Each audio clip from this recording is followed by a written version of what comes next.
He thought he didn't have enough time to change his life, until 5 a.m. proved him wrong. The library clock showed 2:47 p.m. when Elias Torres's head hit the textbook for the third time that afternoon. Around him, other community college students typed away on their laptops, sipped energy drinks, worked through problem sets with quiet determination. But Elias couldn't keep his eyes open. It wasn't laziness. It was mathematics. He'd clocked out of the grocery store at 11:30 p.m. the night before, caught the last bus home at midnight, found his mother, Rosa, asleep sitting upright at the kitchen table, still wearing her cleaning company uniform, her dinner untouched and cold. He'd covered her with a blanket, microwaved leftover rice for himself, and collapsed into bed around 1 a.m. The alarm went off at 6:30. Classes started at 8. And now, here he was, 19 years old, studying engineering, fighting sleep like it was an enemy he couldn't defeat. Maybe engineering isn't for everyone, Torres. Professor Mitchell had said it kindly, concerned, after Elias dozed off during a thermodynamics lecture for the second week in a row. Not cruel, just realistic. The way adults speak when they're trying to save you from inevitable disappointment. But Elias didn't want to be everyone. He wanted to be enough. Enough to get his mother out of that uniform. Enough to prove that a decent future wasn't reserved for kids whose parents could pay full tuition. Enough to stop feeling like he was perpetually running a race that started hours before he woke up. The shame was worse than the exhaustion. His classmate Devin had a car, lived on campus, studied in between classes with fresh coffee and a full night's sleep. Maria worked part-time at the campus bookstore, but her family covered rent. Chen's parents owned a restaurant. He had structure, support, a clear path. Elias had his mother's tired eyes and a prayer he whispered every night that felt more like begging than faith. God, just show me something, anything. The sign didn't come in a vision or a sermon. It came on a Tuesday night when the bus broke down 3 blocks from home. Elias walked the rest of the way in the dark, his backpack heavy with textbooks he hadn't opened, arriving at 12:30 a.m. instead of midnight. He unlocked the door quietly. His mother was there again, asleep upright. Uniform dirty from scrubbing office floors. An uneaten sandwich wrapped in foil beside her. Elias stood in the doorway, and something inside him cracked. Not in despair, in clarity. She fought so hard, and he couldn't even stay awake to study. He knelt down, pulled the blanket over her shoulders, and whispered into the silence, "I'm sorry, Ma. I'll do better." But this time the promise felt different. Not desperate, deliberate. The next morning, Elias woke at 6:30 as usual. Groggy, late, rushing. His mother was already gone to her first cleaning job. The apartment was silent except for the hum of the refrigerator and distant traffic. He made instant coffee, grabbed his bag, and headed to the bus stop. But halfway there, he stopped walking. What if he just started earlier? The thought was so simple it felt almost stupid, but it lodged itself in his mind like a splinter. What if, instead of fighting exhaustion all day, he simply rearranged when he was awake? That night, after work, Elias did something unusual. Instead of collapsing into bed at 1 a.m. and dragging himself up at 6:30, he set his alarm for 5 a.m. 5 hours of sleep. Same as before, but shifted. He didn't tell anyone, didn't make a big announcement, just set the alarm and closed his eyes, half expecting to sleep through it. But when 5 a.m. came, something strange happened. The alarm wasn't jarring, it was almost gentle. Elias opened his eyes to complete darkness.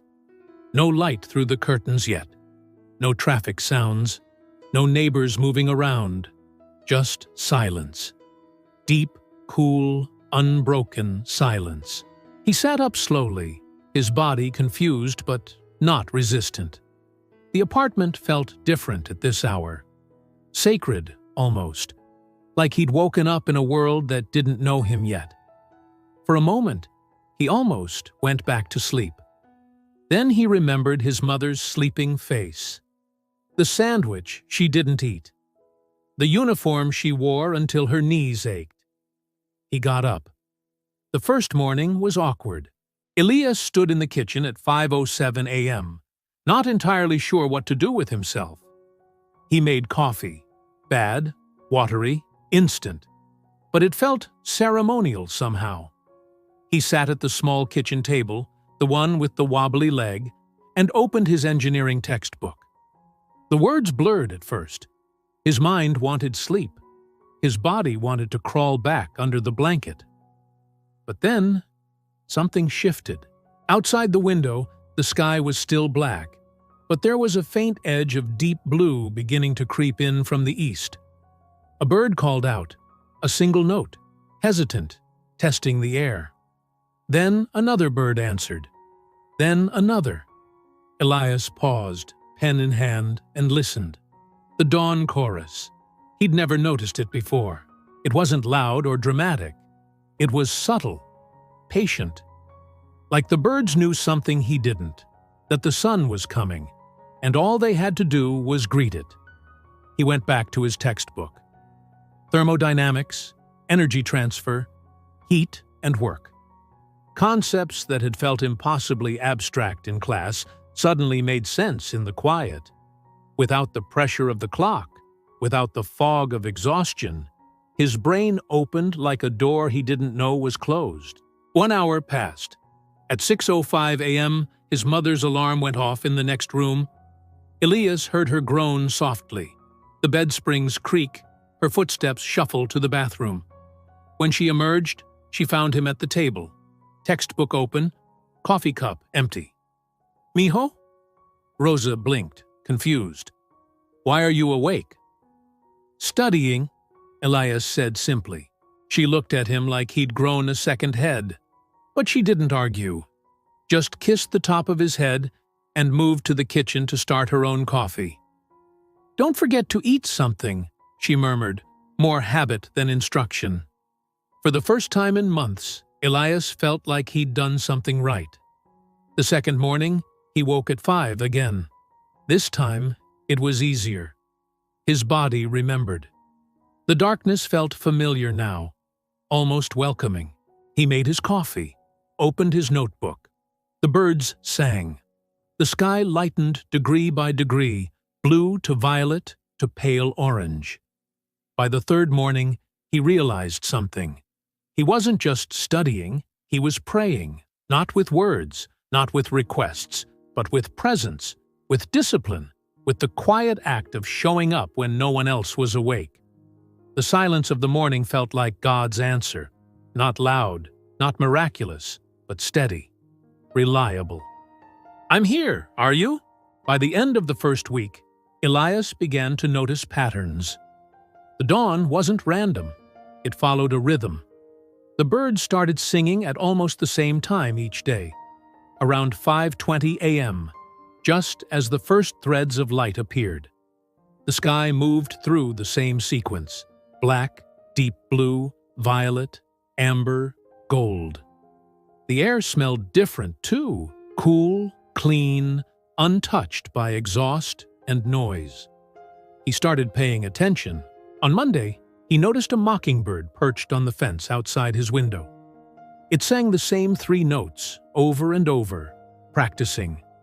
By Wednesday, it had added 2 more notes. By Friday, the whole melody was there, complex, confident, complete. Elias found himself smiling at that bird. You didn't give up. You just kept trying. One morning, he watched the sky change and realized something profound. The sun didn't rush. It didn't apologize for taking time. It just rose, steady and inevitable, transforming the world inch by inch without hurry or hesitation. He thought about that while solving physics problems. His classmates saw the finish line and panicked, when they weren't there yet. But the sun taught a different lesson. You don't have to arrive all at once. You just have to keep moving toward the light. Elias started experimenting with his routine. Week 2. He began journaling for 5 minutes before studying. Just brain dumps, worries, gratitude. He found that clearing his mind made room for focus. Week 3. He added 10 minutes of stretching. His body had been tight for years from lifting boxes at the grocery store. The stretching hurt at first, but afterward, his mind felt clearer too. Week 4. He started reading one page of something unrelated to school, philosophy, poetry, something that fed his soul instead of just his degree. The dawn became his classroom. Not a classroom with desks and fluorescent lights and the smell of dry erase markers. A classroom made of silence and bird songs and the way light moved across the kitchen wall.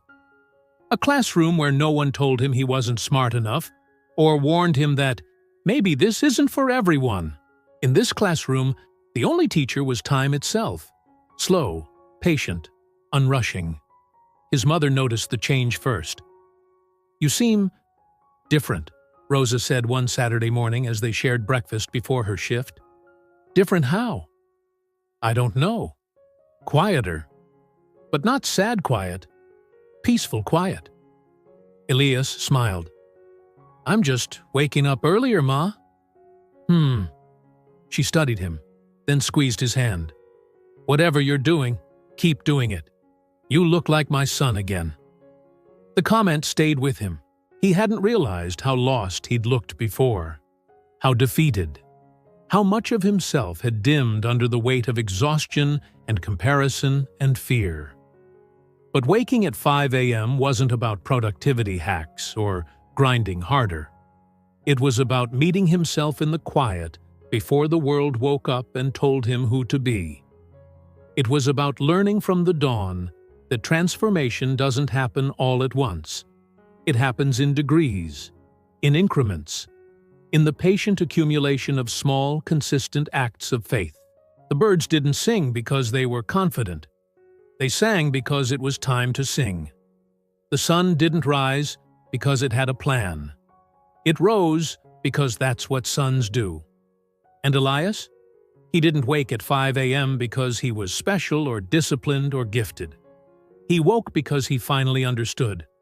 The world doesn't wait for you to feel ready, but it does reward you for showing up anyway. By mid-semester, the routine had become ritual. 5 a.m. alarm, no snooze. 5:05 a.m. coffee, black, simple. 5:10 a.m. sit, breathe, listen to the birds. 5:15 a.m. journal, 5 minutes. Gratitude, worries, intentions. 5:20 a.m. study, no phone, no distractions, just work. 6:15 a.m. stretch, move, wake the body. 6:30 a.m. shower, dress, pack bag. 7:15 a.m. bus to school. His grades climbed, not dramatically, but steadily. A C+ became a B. A B became a B. The fog of exhaustion lifted, and underneath it, Elias found something he'd almost forgotten he had. A sharp, curious, capable mind. But the real test came in November. Professor Mitchell assigned a semester project. Design a practical engineering solution for a real-world problem. It was worth 40% of the grade. Partners were optional but encouraged. Elias chose to work alone. His idea was simple but personal. A low-cost solar energy system for small homes in underserved neighborhoods. Something families like his could actually afford and install themselves.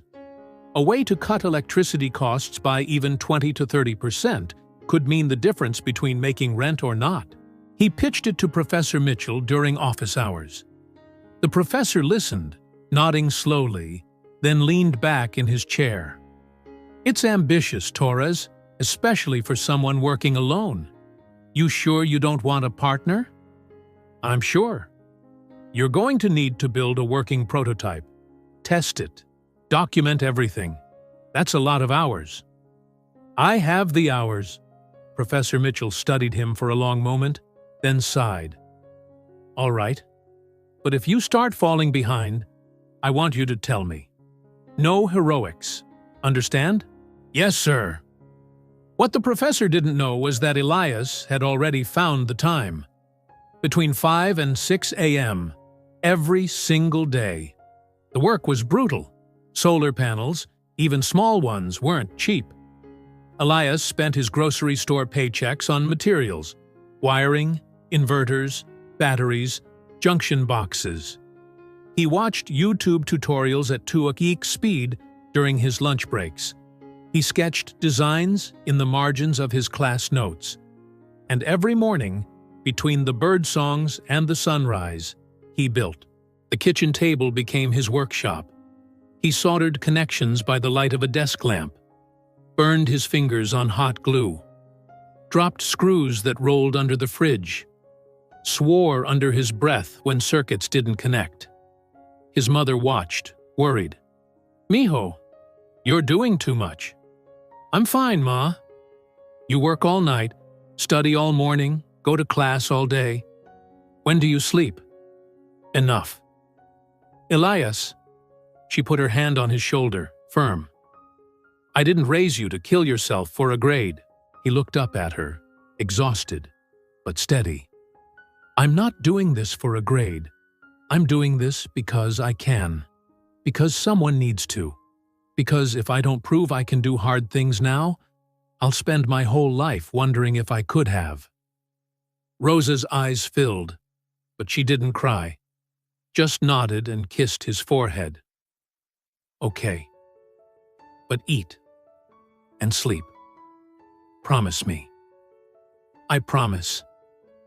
2 weeks before the presentation, the prototype failed. Elias had connected everything correctly. He'd checked 3 times, but when he flipped the switch, nothing happened. No light. No power. Dead. He sat back, staring at the mess of wires and panels on the kitchen table, and felt something dangerous rise in his chest. The urge to quit. Maybe Professor Mitchell was right. Maybe this is too much. Maybe I'm not good enough. It was 11:30 p.m. He had work in the morning. He was exhausted. He could just stop. Tell the professor it didn't work out. Take the lower grade. Move on. He almost did. But then he looked out the kitchen window. The sky was black, but in a few hours it would start to change. The birds would sing. The sun would rise. They didn't quit when no one was watching. Why should he? Elias went to bed, set his alarm for 5 a.m. And when morning came, he got up and tried again. This time, he worked slower, checked every connection, tested each wire, trusted the process instead of rushing the result. At 5:47 a.m., with the sky turning violet outside the window, he flipped the switch. The light turned on. Elias stared at it, disbelieving. Then he started laughing, quiet, relieved, almost crying. It worked. The sun rose while he sat there, watching a single LED bulb glow from the power of a small solar panel. And he understood something the dawn had been trying to teach him all along. Transformation isn't about giant leaps. It's about showing up in the dark and trusting that light is coming. Presentation day arrived cold and gray. Elias carried his prototype to campus in a cardboard box, careful not to jostle the connections. His hands were covered in small burns from the hot glue gun. His eyes were red from late nights. But his mind was clear. The auditorium was half full, mostly engineering students presenting group projects on traffic optimization, water filtration, app development, slick PowerPoints, practiced speeches, matching polo shirts. Elias wore his grocery store work shirt under a thrift store blazer. When his name was called, he walked to the front and set the box on the demonstration table. "Good afternoon. My name is Elias Torres, and I'm presenting a low-cost solar energy system designed for low-income households. A few students exchanged glances. One guy in the back, Marcus, smirked and whispered something to his partner. Elias had heard Marcus before in the hallway. "Who's gonna finance that, Torres? The sun?" Elias ignored it. He explained the problem. Energy costs that ate 15 to 20% of household income in neighborhoods like his. He showed the math. A $200 DIY system could cut electricity use enough to save families $30–40 a month. Enough to matter. Then he pulled out the prototype. It was rough. Wires exposed. Duct tape holding parts together. Not pretty, but functional. He connected the panel to the battery, flipped the switch. The LED bulb glowed. Then the desk lamp turned on. Then a small fan started spinning. The room went quiet. Professor Mitchell leaned forward, eyebrows raised. Elias looked out at the audience and saw his mother standing at the back of the room. She wasn't supposed to be there. She'd taken a half-day off work, losing pay, just to watch. Their eyes met, and Elias understood why he'd really built this.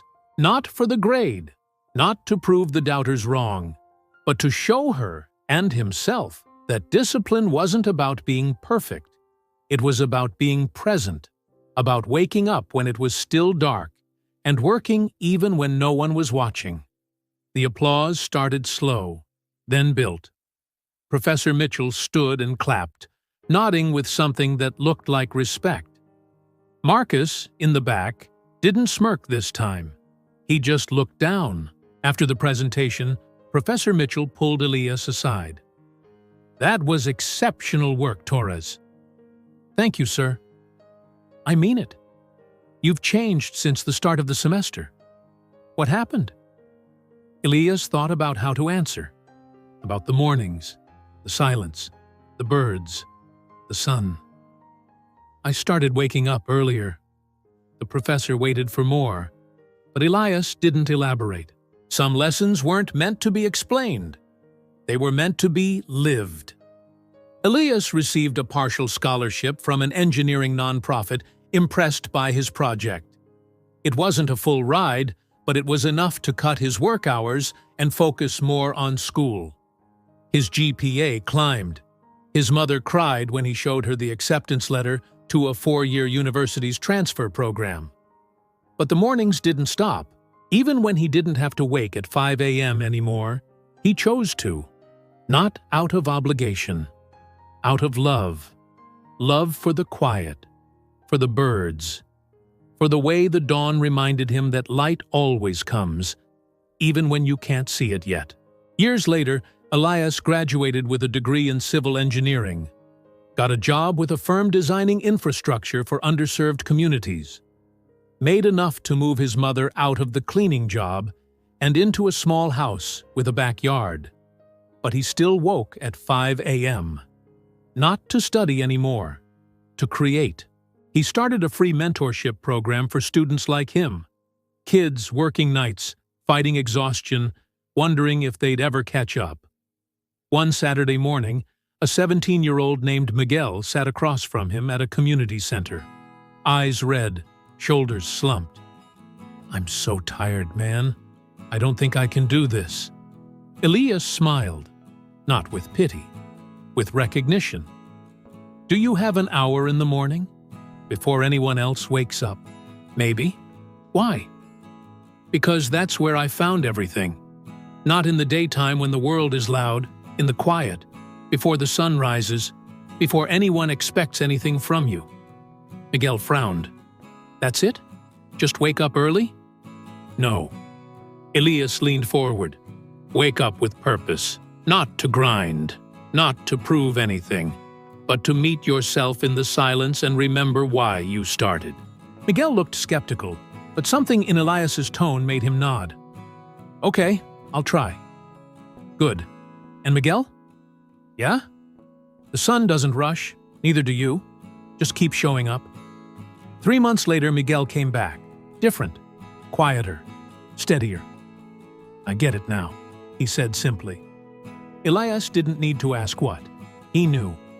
The dawn had taught another soul the same lesson it had whispered to him all those years ago. You are not behind.